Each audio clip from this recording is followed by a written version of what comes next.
Hey guys, welcome back to my channel. It's your host Jay, and I would love to tell you guys a kind of crazy story. We're having another little car session with Jay because the kids are running around outside. We're in Sintra and it's a little more quiet over here, so I am filming another car session here. But let me tell you the story. I'm horrible with telling long stories short, but I'm going to try my best. So I had to call the police on my Airbnb guest. And here's kind of the chain of events. Had a guest who scheduled to stay one night, and she was planning on staying one night and then going out to the Kalalau Trail. I send a reminder that checkout is 10 a.m. the next morning, the evening before. I sent a reminder saying, no, checkout's 10 a.m. the next day. And she even responded because I guess the Wi-Fi wasn't working. So she had received the message because she mentioned something a few minutes later about the Wi-Fi, and we got it up and running and working. So my cleaner goes there. She got there a little bit later than 10 a.m. She got there around 11, and she said that she opened the door and there were electronics everywhere. Like there was stuff there. People were still there. So she messages me, and it's already going on around 10 p.m. already here. So I'm like, okay, I'm going to call the guest, see what's going on. Call the guest, straight to voicemail. And I call my cleaner back and I said, listen, I tried a couple of times going to voicemail. I'm going to get Airbnb involved and I'll call you back. Call Airbnb. They're helping me out. They tried calling the guest as well, right to voicemail. So Airbnb said, listen, you need to document everything. You need to start recording everything on video, showing all the stuff because you do have a guest checking in today, and we can't get a hold of the guests. And so the next thing that we have to do is collect all their items, store them somewhere, but you have to document everything very detailed in full, like all the electronics, to make sure that you're not just to have proof of everything that's being removed from the Airbnb. So I tell my cleaner that. Thank God, my cleaning crew, they're so amazing, and they've been really, really wonderful since I've been away. So anyway, just wanted to point that out. So she goes back, and then a gentleman answers the door. All she says to me is, there's a guy there, and he's being really rude. And he says he's supposed to be there till Friday. This is Wednesday, by the way. So they're supposed to check out Wednesday. But he's saying, no, we're here till Friday. Come to find out, it's the dad of the guest that's staying. And so finally, I get on the phone with him, and he's,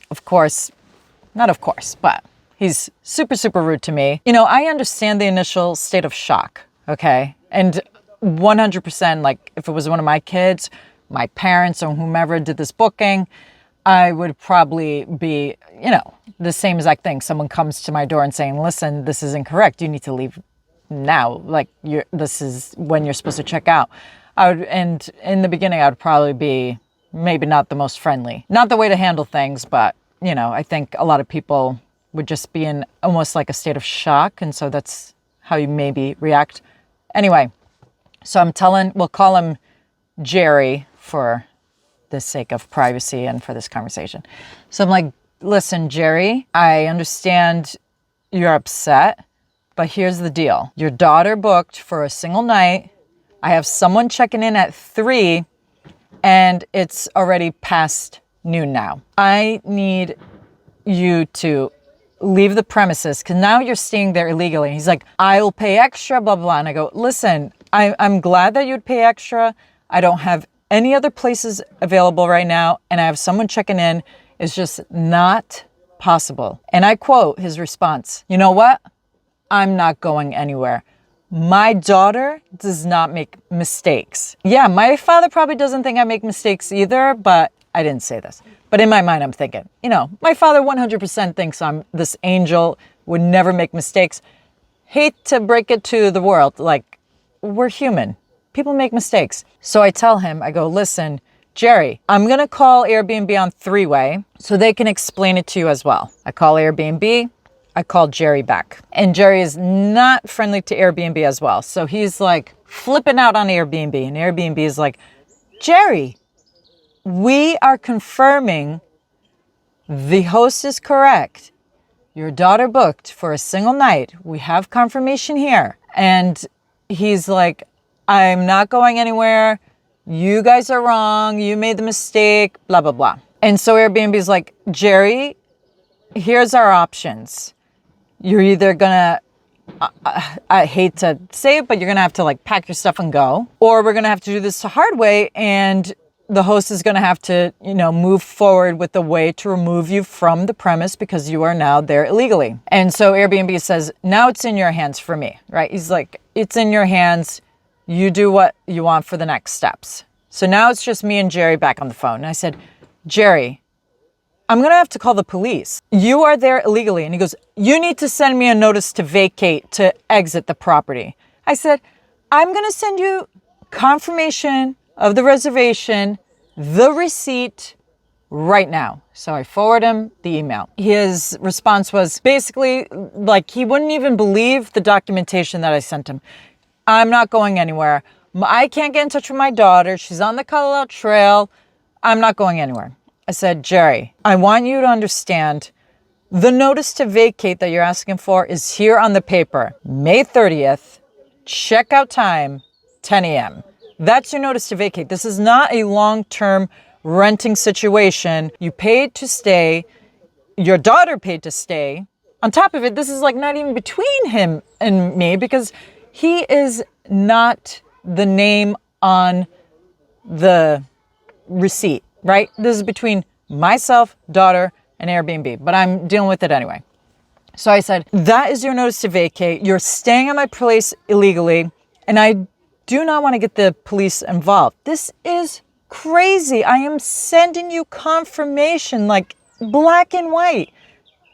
This is when you're supposed to check out. He said, I have nowhere to go. I have a heart condition. I'm not going anywhere. And I'm like, okay, I'm so sorry that you have a heart condition.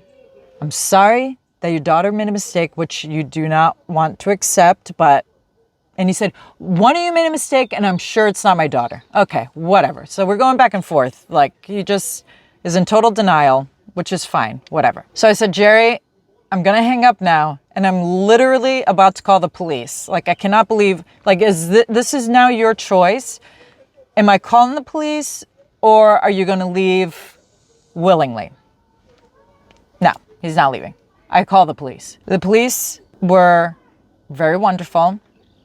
And they said, listen, the only way we can go over there is if you show us proof that this is supposed to be a one-night stay. So I forward the reservation info. I forward screenshots of our emails communicating back and forth. I send the screenshot of me also saying, checkout is tomorrow at 10 a.m. from the night before, blah, blah, blah.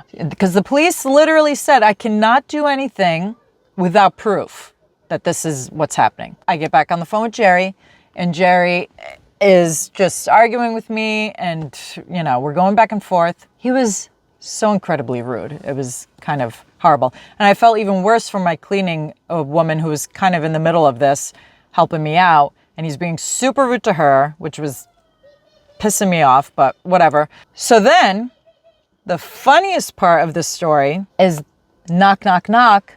2 policemen show up. And Jerry is a saint. He's like the nicest guy ever. He goes, oh, you know what? 2 wonderful officers just showed up. And then we're going to have a conversation.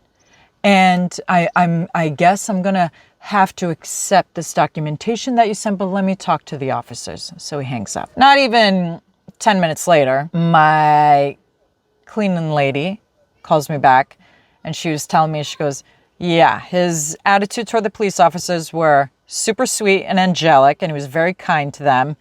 And even the officers were like, I don't know why they had to call the cops, because you seem like a reasonable guy and you're willing to vacate the premises.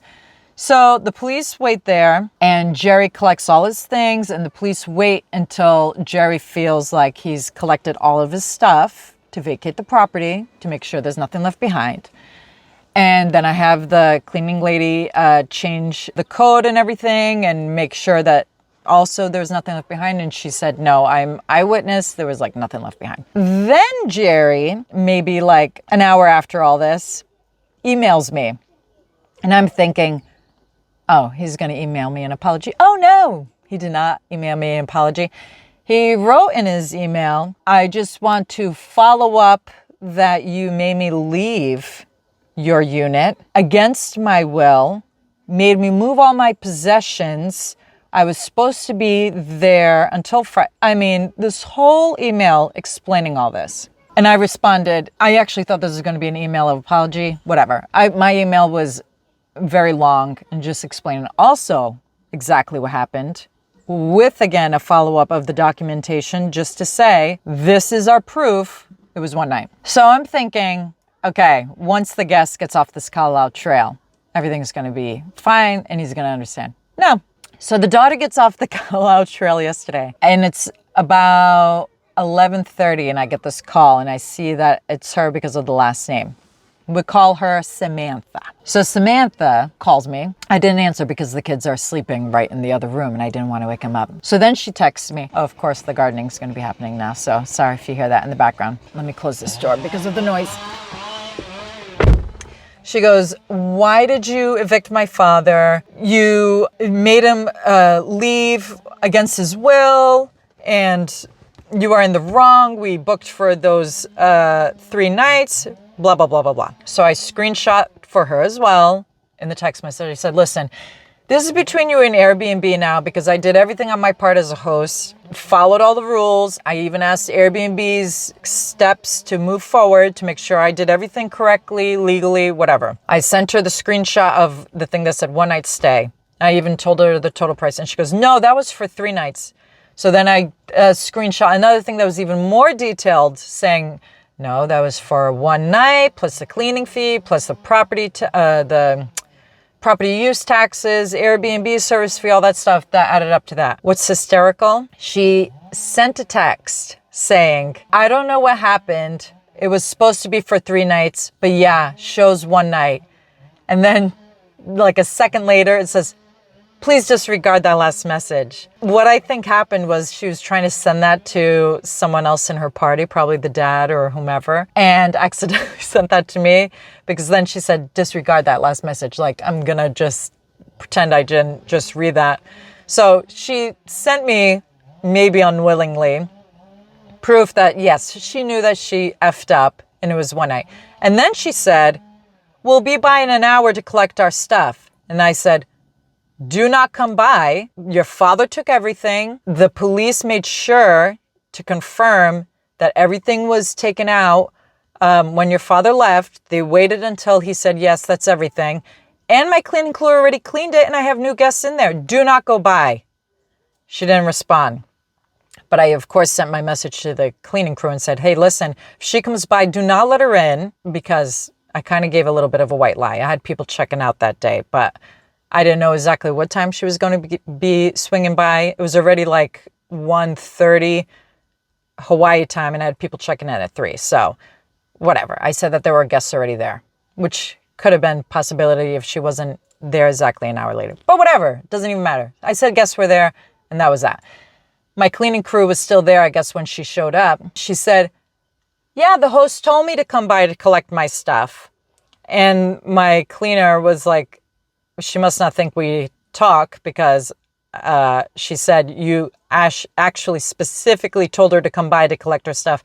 And I assured her, no, I was here with the police and the police asked your father to make sure that he collected everything because they were not allowed back due to the fact that, you know, they would be coming back illegally because, you know, they were supposed to already be checked out. So yeah, so that's like the craziest thing that's ever happened to me while owning a vacation rental. I've had so many crazy things happen when I owned long-term rentals.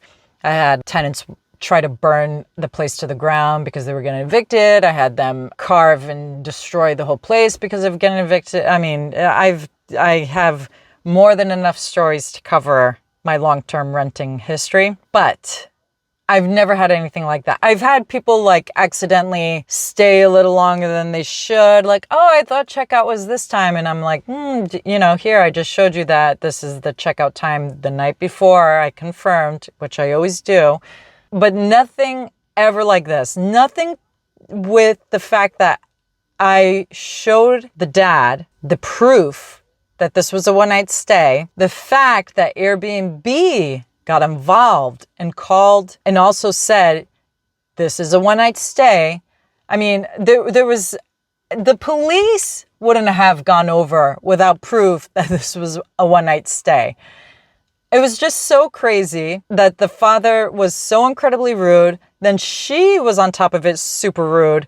And I just can't even believe that just happened to me. Anyway, that's like a story I just wanted to share. I will say this to other hosts. Don't let this story deter you from hosting, because this is like a 1 in a million thing. I would be surprised if anyone has any kind of similar stories to mine that's watching this video. But I will say this. Like I said, A, this is a very unique situation. I've never had anything like this happen before.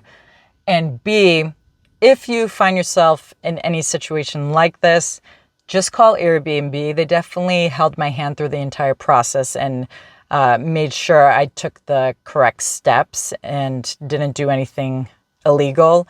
So definitely, if you ever end up in anything like this, give them a call. They were super, super wonderful in helping me with this entire situation. It was just so wild. But anyway, we're here in Portugal. As you can see, I haven't uploaded a video in a while because we've been traveling. And though I've been filming quite a bit, it's going to take me time to put together a video. I've tried here and there putting together a video when we were in Costa Rica and things like this happen. In Indonesia, which was... Ooh! Oh my God, that dog just scared the crap out of me. So I have to find the time and the place while we're here in Portugal to sit down and put that itinerary together for you guys. So hopefully I can do that in the next week or two. Anyway, I gotta go. We've been doing the family thing nonstop. It's the Portuguese thing to do. You know, you gotta be with family and eat and eat and eat and eat. And maybe by the time I do my itinerary, I'll be a little fuller in the face, as they say. I gotta go. I hope you enjoyed this video. Thank you guys for watching. As always, I'm so grateful for you guys tuning in and following us on our little journey. So if you like this video, go ahead and click that like button. And if you want to see more videos of mine where I talk about hosting and finance and Kauai and traveling and all those things going on in my life, go ahead and click that subscribe button. I'll see you next time.